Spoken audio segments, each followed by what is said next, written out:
ಜ್ಯೋತಿ madam, ನೀವ್ ಯಾಕೆ BJP ಅವರು ಅಲ್ಲ ಬಿಜೆಪಿ ಅವರು ಯಾಕೆ ನೀವು ಕುಂಬಳಕಾಯಿ ಕಳ್ಳ ಅಂದ್ರೆ ಹೆಗಲು ಮುಟ್ಕೊಂಡು ನೋಡ್ತಾ ಇದ್ದೀರಿ? ಈಗ cockroach Janata party cockroach Janata party ಒಂದ್ ನಿಮಿಷ ಮೇಡಮ್, ಕಾಕ್ರೋಚ್ ಜನತಾ ಪಾರ್ಟಿ ಅನ್ನೋದು ನಿಮ್ಮ ವಿರುದ್ಧ ಧ್ವನಿ ಎತ್ತುವಂತ ನಿಮ್ಮನ್ನ ವಿರೋಧಿಸೋದ? ಅದಕ್ಕೆ ನಿಮ್ಗೆ ನಿಮ್ಗೆ ಭಾರತೀಯ ಜನತಾ ಪಾರ್ಟಿ ಅದಕ್ಕೆ ಬ್ಲಾಕ್ ಮಾಡಿಸ್ತಾ ಇದ್ದೀರಾ? ಅದಕ್ಕೆ ಡಿಲೀಟ್ ಮಾಡಿಸ್ತಾ ಇದ್ದೀರಾ? ಏನ್ ಭಯ ಮೇಡಮ್? ಒಂದ್ ನಿಮಿಷ ಭಯ ಯಾಕೆ ಮೇಡಮ್? ಭಯ ಯಾಕೆ? ಮೋದಿಜಿ ಹೈನಾ डरना क्यों? डरना मना है। टार्गेट ಅಂದ್ರೆ ಕೇಳಿ, ಮೊನ್ನೆ ಕಾಕ್ರೋಚ್ಗಳಿಗೆ ಒಬ್ಬ ಕೆಟ್ಟ ಗಬ್ಬು ಆಲಸಿಗಳು ಮೊಬೈಲ್ ಅಲ್ಲಿ ಇರೋರು ಕೆಲ್ಸಕ್ಕೆ ಬರದೇ ಇರೋರು ಯಾಕ್ರಿ ಮೇಡಮ್ ಬಿಜೆಪಿ ಹೆದರ್ಬೇಕು? ಹೆದರಿ ಅಂತ ಹೇಳ್ತೀರಾ? ಕೇಳಿ, ಇದೇ ಕಾಕ್ರೋಚ್ ಪರವಾಗಿ ಮಿಸ್ಟರ್ ಸಮೀರ್ ಧರ್ಮಸ್ಥಳದ ವಿರುದ್ಧ ಮಾತಾಡದಂತ ವ್ಯಕ್ತಿ ಆಮೇಲೆ ಕಾಕ್ರೋಚ್ ಅಂದ್ರು. ಕಾಕ್ರೋಚ್ ಅಂತೀನಿ. ನಿಮ್ಗೆ ಏನಾದ್ರೂ ಅಭ್ಯಂತರ ಇದೆಯಾ? ನಿಮ್ಗೆ ಅಭ್ಯಂತರ ಇದೆಯಾ?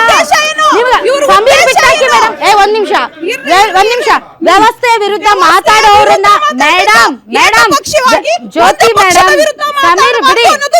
ಒಂದ್ ನಿಮಿಷ ಒಂದು ಪಕ್ಷದ ವಿರುದ್ಧ ಮೇಡಮ್ ಸಮೀರ್ ಬಿಟ್ಟಾಕಿ ಮೇಡಮ್. ವ್ಯವಸ್ಥೆಯ ವಿರುದ್ಧ ಧ್ವನಿ ಎತ್ತೋದು ಒಂದು ಜಿರಳೆಗೆ ಸಮಾನ ಅಂದ್ರೆ ನಾನೂ ಒಂದು ಕಾಕ್ರೋಚ್. ನಿಮ್ಗೆ ಅಭ್ಯಂತರ ಇದೆಯಾ? ನೀವು ಒಂದು ಕಾಕ್ರೋಚ್ ಆಗಬೇಕು. ಯಾಕೆ ಅಂದ್ರೆ ಈ ವ್ಯವಸ್ಥೆ ಕೆಟ್ಟ ಒಂದ್ ನಿಮಿಷ ತಡ್ರಿ, ಈ ಕೆಟ್ಟ ವ್ಯವಸ್ಥೆಯ ವಿರುದ್ಧ ಧ್ವನಿ ಎತ್ತಕ್ಕಾಗದೆ ಇರುವಂತಹ ಅದಕ್ಕೆ ಏನಂತ ಪದ ಬಳಸ್ಬೇಕು ನನಗೂ ಅಯೋಗ್ಯರಾಗೋದಕ್ಕಿಂತ ಒಂದು ಜಿರಳೆಯಾಗಿ ಧ್ವನಿ ಎತ್ತೋದು ಬೆಟರ್.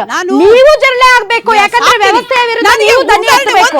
ಹೇಳ್ತೀನಿ ಮ್ಯಾಮ್, ಒಂದೇ ಮಾತು ನೋಡಿ, ವ್ಯವಸ್ಥೆ ಬಟ್ ನೀವ್ ಹೇಳ್ತಾ ಇರೋದು ಮೇಡಮ್ ನಾನು ಒಪ್ಕೋತೀನಿ. ಯಾಕೆ ಅಂತಂದ್ರೆ ಇದ್ರ ಹಿಂದೆ ಯಾರಿದ್ದಾರೆ, ಇದ್ರ ಮೋಟೋ ಏನು, ಮುಂದಕ್ಕಿದು ಏನಾಗುತ್ತೆ, ಇದೊಂದು ರಾಜಕೀಯ ಪಕ್ಷ ಆಗುತ್ತಾ ಅದನ್ನ ನಾನು ಒಪ್ಕೊಳ್ತೀನಿ. ಇದು ಸೋಷಿಯಲ್ ಡ್ರಾಮಾ ಅಂತ ಹೇಳಕ್ ಇಷ್ಟಪಡ್ತೀನಿ.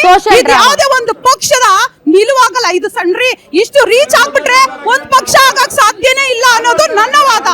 ಸ್ವಲ್ಪ ದಿವಸದಲ್ಲಿ ಕರೆಕ್ಟ್ ಆಗಿ 20 ಮಿಲಿಯನ್ಸ್ ಫಾಲೋವರ್ ಮಾಡಿದ್ದಾರೆ ಮೇಡಮ್. ಇದು ಯಾವುದೇ ಕಾರಣಕ್ಕೂ ಪೇಡ್ ವ್ಯೂಸ್ ಅಂತೂ ಇಲ್ಲ. ಪಾಯಿಂಟ್ ನಂಬರ್ 1, ಅವ್ರದ್ದು ಮ್ಯಾನಿಫೆಸ್ಟೋ ಕರೆಕ್ಟ್ ಆಗಿ ಅನ್ಕೊಳ್ಳೋರು. ಯಾಕೆ ಅಂದ್ರೆ ಇದು ವ್ಯವಸ್ಥೆಯ ಕೈಗನ್ನಡಿ. ಈ ವ್ಯವಸ್ಥೆಯ ಕೈಗನ್ನಡಿಯಲ್ಲಿ ಮುಖ ನೋಡ್ಕೊಳ್ದೆ ಮುಖ ತಿರುಗಿಸ್ಕೊಂಡು ಹೋದರೆ ನಾಳೆ ಕೆಟ್ಟ ಮುಖ ಆಗೋದು ಅವ್ರದೇ. ಇನ್ನೊಂದು ಕೇಳಿ ಮೇಡಮ್, ರಾಜಾಜಿನಗರದಲ್ಲಿ ಸುರೇಶ್ ಕುಮಾರ್ ಸರ್ MLA ಇದ್ದಾರೆ. ಅವ್ರು ಕರೆಕ್ಟಾಗಿ ಕಮೆಂಟ್ ಮಾಡಿದ್ದಾರೆ. 49% ಫಾಲೋವರ್ ಮಾಡಿರೋದು ರೇಷಿಯೋ ಬಂದ್ಬಿಟ್ಟು ಪಾಕಿಸ್ತಾನವ್ರಂತೆ, 14% ಫಾಲೋ ಮಾಡಿರೋದು ಬಾಂಗ್ಲಾದೇಶಿ ಅಂತೆ. ಅವ್ರು ಜೋಕ್ ಅದು. ನೆಕ್ಸ್ಟ್ ಏನಂದ್ರೆ ಅವ್ರ ಮ್ಯಾನಿಫೆಸ್ಟೇಷನ್ ಕರೆಕ್ಟಾಗಿ ಅಬ್ಸರ್ವ್ ಮಾಡಿದ್ರೆ 50% ವುಮೆನ್ ರಿಸರ್ವೇಷನ್ ಬಗ್ಗೆ ಮಾತಾಡಿದ್ದಾರೆ. ಸೂಪರ್ ಅದು. ಸೆಕೆಂಡ್ ಮ್ಯಾನಿಫೆಸ್ಟೇಷನ್ ಏನಂತ ಹೇಳಿದ್ರೆ, ಈ ಅಂಬಾನಿಯವರು ಯಾರು ಕೈಗೊಂಬೆ ಇದ್ದಾರೋ ಸೆಂಟ್ರಲ್ ರೂಲ್ ಪಾರ್ಟಿ ಅವ್ರದ್ದು ಕರೆಕ್ಟಾಗಿ ಅವ್ರು ತನಿಖೆ ಮಾಡಬೇಕು ಅಂತ ಹೇಳಿದ್ದಾರೆ. ಮೂರನೇದೇನಂದ್ರೆ, ಯಾರು ವಿನ್ ಆಗಿರ್ತಾನೋ MLA ಆಗಲಿ MP ಆಗಲಿ ಅವನು ಇನ್ನೊಂದು ಪಕ್ಷಕ್ಕೆ ಓಡಂಗಿಲ್ಲ. ಓಡಿದ್ರೆ 20 ವರ್ಷ ಕಂಟೆಸ್ಟ್ ಮಾಡಂಗಿಲ್ಲ. ಈ ಮ್ಯಾನಿಫೆಸ್ಟೇಷನ್ ಸಾಕು ನಿಮಗೆ 20 ಮಿಲಿಯನ್ಸ್ ಫಾಲೋವರ್ ಜಾಸ್ತಿ ಆಗುತ್ತೆ. ನನ್ನ ಮತದಾರ ಇನ್ನೊಂದಿದೆ, ನನ್ನ ಮತದಾನದ ಹಕ್ಕನ್ನ ಚುನಾವಣಾ ಆಯೋಗ ಕಸಿಯುವ ಹಾಗಿಲ್ಲ. ಒಂದು ವೇಳೆ ಚುನಾವಣಾ ಆಯೋಗ ಕಸಿದ್ರೆ ಚುನಾವಣಾ ಅಧಿಕಾರಿಯನ್ನ ದೇಶದ್ರೋಹದ ಅಡಿಯಲ್ಲಿ ಬಂಧಿಸಬೇಕು. ಆಮೇಲೆ ಇನ್ನೊಂದು ಮೇಡಮ್, ಯಾವುದೇ ಎಲೆಕ್ಟ್ರಲ್ ಡಿಪಾರ್ಟ್ಮೆಂಟ್ ಅಲ್ಲಿ ಕರೆಕ್ಟ್ ಆಗಿ ಎಲೆಕ್ಷನ್ ಕಮಿಷನ್ ಅವರು ಇವಾಗ ಇವರಾಗ್ಲಿ ನಾವಾಗ್ಲಿ ಎಕ್ಸರ್ಸೈಸ್ ಬದುಕಿದ್ರು ಇಲ್ಲ ಅಂತ ಅವರು ವೋಟ್ ಎಲೆಕ್ಷನ್ ಕ್ಯಾನ್ಸಲ್ ಮಾಡ್ತಾರೆ ನೋಡಿ, ಅವ್ರ ಮೇಲೆ ಸ್ಟ್ರಿಕ್ಟ್ ಆಕ್ಷನ್ ತಗೋಬೇಕು ಅಂತ ಒಂದು ಮ್ಯಾನಿಫೆಸ್ಟೇಷನ್ ಕೊಟ್ಟಿದ್ದಾರೆ. ಇದನ್ನ ಮುಟ್ಟಾಳರು ಒಪ್ಕೊಳ್ಳೋದೇ ಇಲ್ಲ. ಬುದ್ಧಿವಂತ 100% ಒಪ್ಕೋತಾರೆ. ಇದಕ್ಕೆ 20 ಮಿಲಿಯನ್ಸ್ ಫಾಲೋವರ್ ಜಾಸ್ತಿ ಆಗಿರೋದು. ನೆಕ್ಸ್ಟ್ ಇದೇನಂತ ಹೇಳಿದ್ರೆ, ಸೆಕೆಂಡ್ ವಿಷಯ ಏನಂತ ಹೇಳಿದ್ರೆ ಫ್ಯಾಮಿಲಿ ಪೊಲಿಟಿಕ್ಸ್. ಅವರಪ್ಪ MLA, ಅವರಪ್ಪ MP, ಅವರಪ್ಪ ಪ್ರಧಾನಿ, ಅವರಪ್ಪ ಚೀಫ್ ಮಿನಿಸ್ಟರ್, ಅವ್ರ ಮಕ್ಕಳೇ ಬರಬೇಕು, ಅವ್ರ ಮೊಮ್ಮಕ್ಕಳೇ ಬರಬೇಕು. ಮಿಕ್ತವರೆಲ್ಲ ಬರಂಗಿಲ್ಲ. ಆಟೋ ರಿಕ್ಷಾ ಮಗ ಬರಂಗಿಲ್ಲ, ಡ್ರೈವರ್ ಮಗ ಬರಂಗಿಲ್ಲ, ವಾಚ್ಮ್ಯಾನ್ ಮಕ್ಕಳೆಲ್ಲ ಬರಂಗಿಲ್ಲ. ಯಾರು ಕರೆಕ್ಟಾಗಿ ಫ್ಯಾಮಿಲಿ ರಾಜಕಾರಣ ಫಾಲೋ ಮಾಡ್ತಾರೋ ಅವ್ರ ಮಾತ್ರ ಬರಬೇಕು. ಇದೊಂದು ಪೊಲಿಟಿಕಲ್ ಪಾರ್ಟಿ ಅಲ್ವಲ್ಲ ಸರ್? ಮೇಡಮ್ ಒಂದು ಎಕ್ಸಾಂಪಲ್ ಫ್ಯೂಚರ್ ಅಲ್ಲಿ ಆಗ್ಬೋದು ಮೇಡಮ್. ಫ್ಯೂಚರ್ ಏನ್ ಬೇಕಾದ್ರೆ ಆಗ್ಬೋದು. ಅದು example TVK madam. Example TVK, ಅದಕ್ಕೆ ಎಕ್ಸಾಂಪಲ್ ಟಿವಿಕೆ ಅಲ್ಲ, ಅದಕ್ಕೆ ಎಕ್ಸಾಂಪಲ್ ಟಿವಿಕೆ. ನಾನು ಎಲ್ಲಾ ಪಕ್ಷದ ಪರವಾಗ್ಲೂ ಕಾರ್ಯಕರ್ತರ ಪರವಾಗಿ ಮಾತಾಡ್ತಾ ಇರೋದು. ಎಕ್ಸಾಂಪಲ್ ಟಿವಿಕೆಯಲ್ಲಿ 108 ಸೀಟು ಹೊಡೆದಿದ್ದಾರೆ. ಅದು ಯಾವುದೇ ರೀತಿ ಇದು ಇಲ್ಲ. ದಯವಿಟ್ಟು ಇದನ್ನ ಬೆಂಬಲಿಸಿ. ಜೆನ್ಸಿ ಕರೆಕ್ಟಾಗಿ ಬುದ್ಧಿವಂತರಾಗಿದ್ದಾರೆ. ಅದಕ್ಕೆ ಎಕ್ಸಾಂಪಲ್ ಸಿಟ್ಟಿಂಗ್ CM ಸ್ಟಾಲಿನ್ ಅವ್ರನ್ನು ಸೋಲ್ಸಿದ್ದಾರೆ, ನಿಖಿಲ್ ಕುಮಾರಸ್ವಾಮಿ ಅವ್ರನ್ನು ಸೋಲ್ಸಿದ್ದಾರೆ. ಅಲ್ಲಿ ಓಟ್ ಹಾಕಿರೋರು ಯಾರು ದಡ್ರಲ್ಲ.